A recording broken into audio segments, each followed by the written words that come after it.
बिस्मिल्लाहिर्रहमानिर्रहीम। अस्सलाम वालेकुम वरहमतुल्लाह। मैं अपने 150 साथियों के साथ उर्दन पहुंच चुका हूं और अल्हम्दुलिल्लाह 5-6 दिन इसराइल के बदनामी ज़माना नेगेव डेजर्ट जेल के अंदर रहने के बाद हमें रिहाई मिल चुकी है।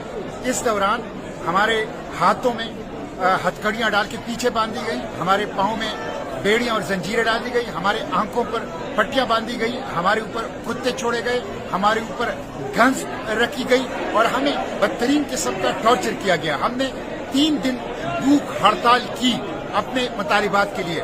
No access to air, no access to drinking water, no access to medication, no access to lawyer, किसी किस्म की चीज तक हमें रसाई नहीं थी। एक बदनामी जमाना जेल था, लेकिन अल्हम्दुलिल्लाह हम रिहा हो चुके हैं और फलस्तीन की आजादी की जिद्दोजहद जारी रहेगी। इस नाकाबंदी को हम तोड़ेंगे, बार बार इसके लिए जाएंगे, गजा को बचाने के लिए कोशिश करेंगे और जो जेनोसाइड के मुजरिम हैं उन मुजरिमों को कैफर किरदार तक पहुंचाएंगे इंशाअल्लाह।